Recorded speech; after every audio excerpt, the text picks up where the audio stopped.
me know when you're seated, and we're going to start off just really simply with you guys introducing yourselves. Give me your name. Each of you give me your name and your age and the city that you live in. And if you can, do it with a smile, that would be fantastic. Hold on a second. I got my phone. Where's it? Okay, never mind. I got it. Okay, we're good. All right. So you want us to stay? Can you guys hear me okay? Yeah, we can now. Yeah. Yes, ma'am. Okay, good. So you want? What was the first thing again, though? You said start with our age and our city. Let's start off with a little bit of a smile and an introduction of each of you guys. You can either one of you can start off by saying, "Hey, I'm Tim O'Neill. I'm 40 years old and I live in whatever city that you live in," and then the next one can go. Okay. Well, I'm Tommy Schaff, and I'm 23 years old. No, I'm just kidding. I'll be serious. All right. I'm Tommy Schaff, and I'm from Savannah, and I'm 37 years old. I currently live in Ridgeland, South Carolina right now with my girlfriend and our kids. And here's Tim. Oh, my name is Tim O'Neill. I'm 40 years old. I live in Savannah, Georgia. I'm also married with 2 kids. Excellent. Now, right now, where are you guys at? Tell me where you are right now and what you're doing this week. We are currently in, well, where are we? We're in Maitland, Florida. We're actually playing in a golf tournament on the Florida Professional Tour actually in a town called Eustis, Florida, Black Bear Golf Club, just outside Orlando. But our hotel is in Maitland, about 40 minutes away. It was the cheapest thing we could find, so we're out here in the middle. We're out here, like, it's a little further away than we would have liked, but we're good. Yes. Do you guys do this regularly?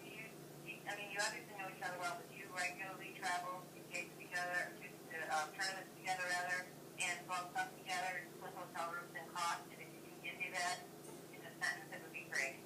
Either one of you or both of you can, kind of finish the sentence. Yeah, for the most part, yes, we do all of our traveling together. Tommy drives 95% of the time, and we share hotel rooms, go out to dinner. We pretty much do everything together, and that's pretty much it. When we play golf, when we're home, we're always together. We're always practicing. Always practicing together. He's usually helping me a lot with my game. I try to help him, but I can't really help him, but he's always helping me. So it's good. It works together for us.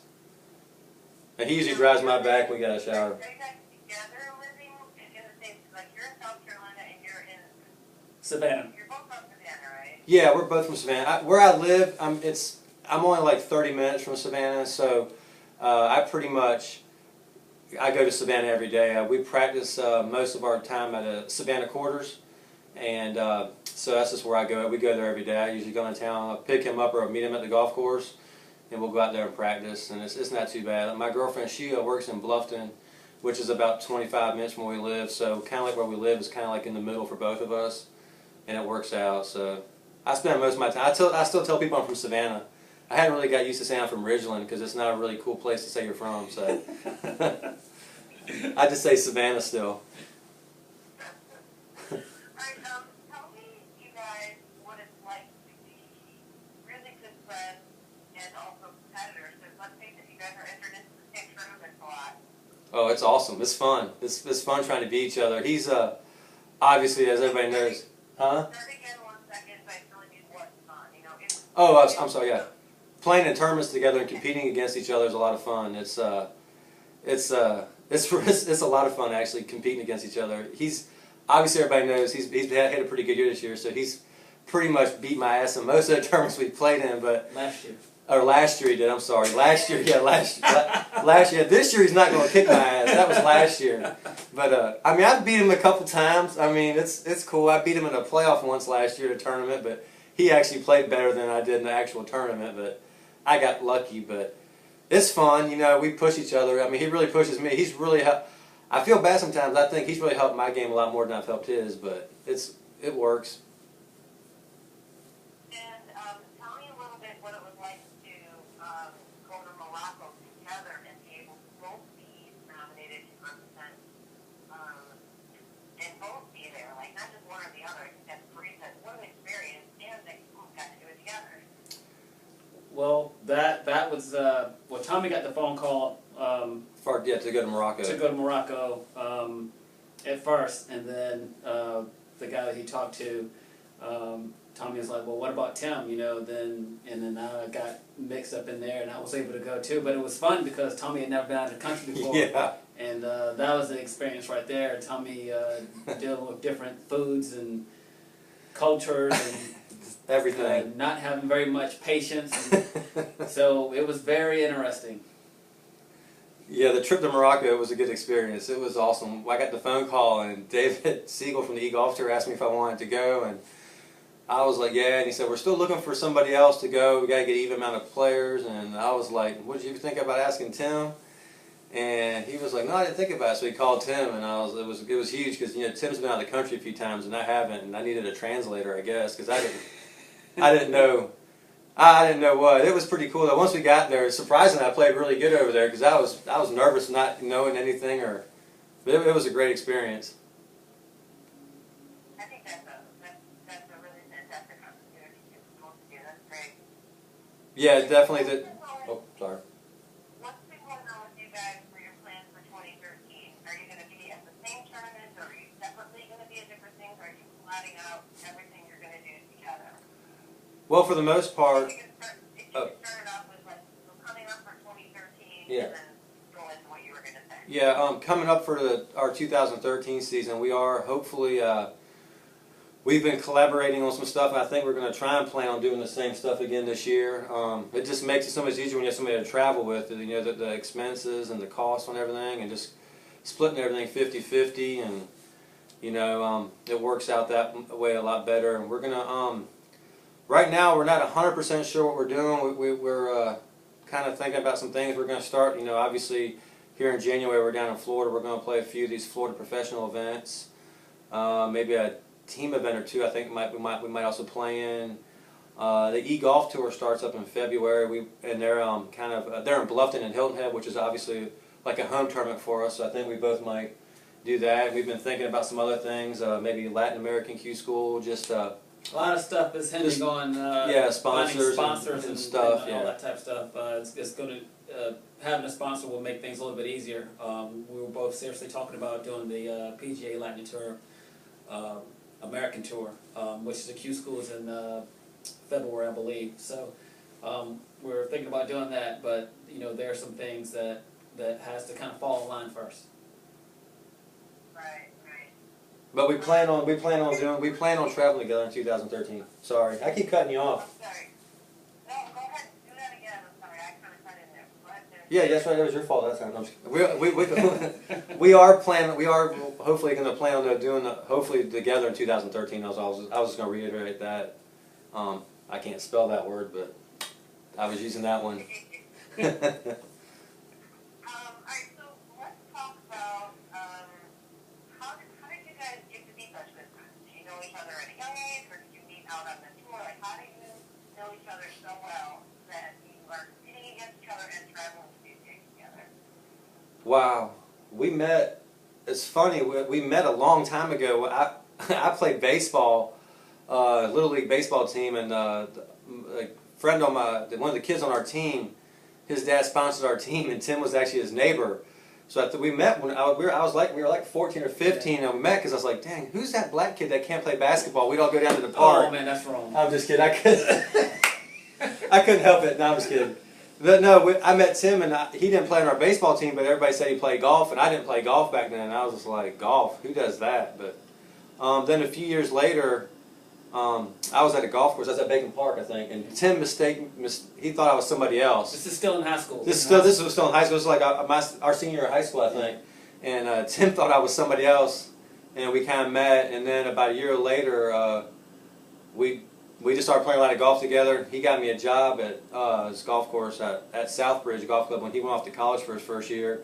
And I kind of took his place at the golf course, and then we just started playing golf together. And then as years have gone on, we've become really good friends. And then you caddied also for a little bit of time, right? Did you do that? Yeah, well, actually, over the years, I've actually caddied for Tim off and on quite a bit. 2008. 2008 was the year I caddied for him on the nationwide tour. Unfortunately, that was the year he lost his card, so maybe I wasn't a very good caddy. But I've caddied for him a few times here and there. You know, when we're on the road, if one of us misses the cut, the other one will caddy for the other. which I've probably caddied for him more. He's caddied for me a few times, which is awesome because he's a phenomenal player. But when he caddies for me, it's awesome. I mean, he almost got me in the U.S. Open a couple years ago. It was pretty cool. I missed by a few shots, but he was caddying for me, and I made a lot of birdies and I kept making a lot of bogeys, but it was a good experience. But caddying for him is really cool. I learn a lot, and I like caddying for him. I would rather play, but caddying for him is a great experience too. Very good, very good. Give me a sentence or two on like each of you, how you personally feel about the other person wanting to see them succeed. I mean, I know you guys want each other to succeed, and I know you want yourself to succeed, but I think you're going to say it about one another, and whoever wants to go first, you can go first. Well, it's always tough when you're playing with a buddy or a friend, and you're playing in golf tournaments, and you feel bad when the other one misses a cut. When he misses a cut or whatever, you feel terrible. Just like caddying for him in the U.S. Open, he was so close, and I feel every putt. It's like you live and die by a putt missed or every bogey.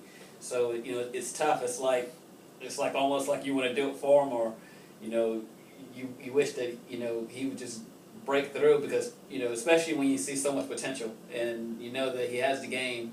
So it's it's good and it's hard too at the same time, especially when it comes to caddying, because it's always tough to have a caddy that's your friend, because your caddy wants you to succeed, and then you have that of yourself wanting to play well too for your friend or whoever it may be. But it's always tough to caddy for a friend. It's good, but then again, it's also tough because you want to see that person succeed so bad, unlike yourself. But you want to have success together. So it's good and bad, but it's more good than bad. Yeah, I totally agree. I mean, it's pretty cool. You're out in a tournament, and you're playing good, and I mean, I catch myself a lot of times like wondering, I wonder what Tim did on that hole, or what he's doing for the day, or if I see him across the golf course, I wonder if he's playing good, and I hope he's playing good. It's like we've had very few tournaments we've both played really good together. It's like one of us plays good, one of us doesn't. I mean, it's cool. It's hard, you want. I mean, he's so good, and he's so talented, and he's been so. I mean, everybody knows how close he's been a couple times, and it's just like, and he keeps going and keeps going, and it just it inspires you, because it's like he's been as close as you can get twice, and it's and he's like you play golf with him every day, you're just around the guy all the time, and everybody knows how good a guy he is, and he's like the nicest guy in the world. Yeah, he's probably like one of the best golfers that nobody even a lot of people know, and a lot of people don't. I mean, he's just. What he can do is pretty special to watch. I mean, he hits the golf ball, man. You hear it everywhere we go. People go, yeah, Tim O'Neill can hit a golf ball, and it's just pretty cool. I mean, the goal, obviously, it would be nice for us to finish 1 and 2 in tournaments. It's like we always talk about that when we go somewhere. Like we could finish 1 and 2. And I mean, really, as much as I'd want to win, I mean, if he won and I finished second, I'd be probably just as happy. Probably a little happier if I won, but not much. But it's cool. I like everything you guys did together. I really do. So let's press stop on that recording, and then I'm going to have you do a bit on your own so you get into your personal story. Okay.